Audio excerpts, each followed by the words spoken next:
Intention is a unique flavor profile. Speaks, episode 12. A lot of people talk about intention in relation to goals, then how those goals are being accepted by the subconscious are connected to our shared consciousness, thereby moving oneself from a place of one situation to another, attraction of like thinking. While there's a lot of good in reaping what one sows into their specific experience, I would like to dive into the nature of intent and how your mind is shaped by experience, especially the effect of the experience of struggle, pain, and suffering upon. Intention is a feeling, and to be frank, there's no way to express those feelings in words. You cannot feel what I feel. There are no words that can accurately convey how anyone ever feels. The best we can do is come as close as we can through words and speech. Imagine the love you feel for your parents, and then the love you feel for your dog, the love you feel for someone you long for romantically, the love for a long bonded spouse, the love you have for your favorite childhood food, the love you have for your country, the love you have for God. None of those feelings and contexts mean exactly the same. The only common denominator is that you have a positive regard intention within the limit use of the word love. None of those feelings are exactly the same. None of them feel exactly the same. However, here we are using the same word for each scenario. If you reflect on this, you come to the realization that words fall short for the exact same feeling. Describing feelings and intention is like trying to describe a sound you heard, a smell, or the flavor of food. Continuing to use love as an example, the Greeks had several variations of the word love to better describe the specific feeling and situation it was being used. Even so, your feeling is being pigeonholed into the best word available in your language. It is for this reason we should be wary that language, specifically spoken language, is the physical manifestation of thought, in that my thoughts traveled from my mind through air passing vibrating over my vocal cords, around my tongue, creating a sound wave through the air, causing a measurable sound wave, many times in another's ear, creating electrical signals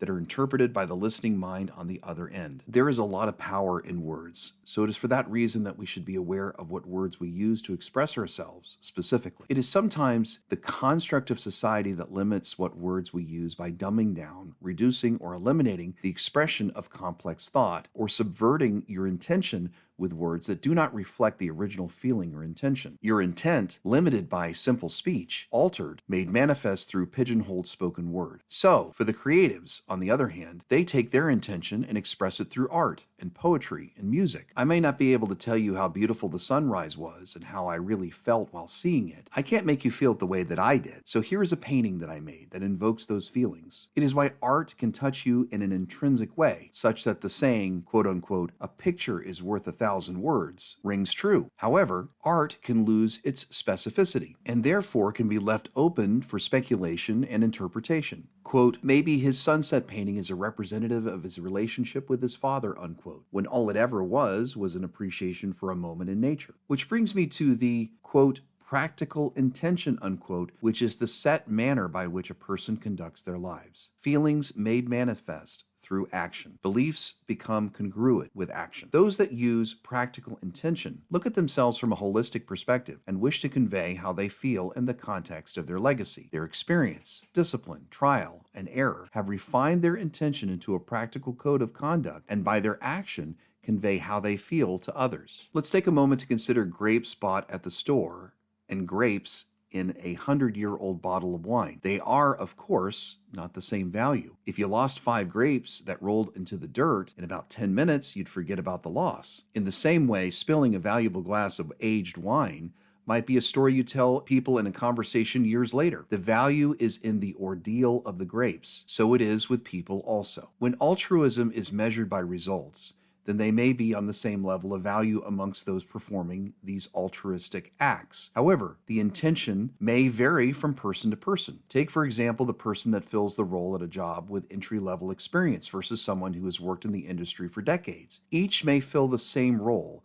and receive a similar wage, but the experienced employee adds an intangible value to the role and is able to complete more tasks with greater confidence, thereby increasing their effectiveness to the tasks and problems that may arise. At one point in the experienced person's life, they were entry level as well. However, through trial, error, and learned experience, this person gained a greater understanding and can fill in so many of the gaps through that experience. The discipline and the experiences shape us. The new shape we take influences to what depth our intentions go. The intention coming from the depths of experience means so much more, almost like the resonance of a small room compared to a cavernous open space. The sound coming from a cavern reverberates back with all of the depth of its volume. So it is with intention. While there are an abundance of choices we all have at our disposal, we choose paths that others travel as well. Inevitably, our focus of intention may be on something of shared interest, but short opportunity, competition of resources. And while I can't comment on the law of attraction conversation,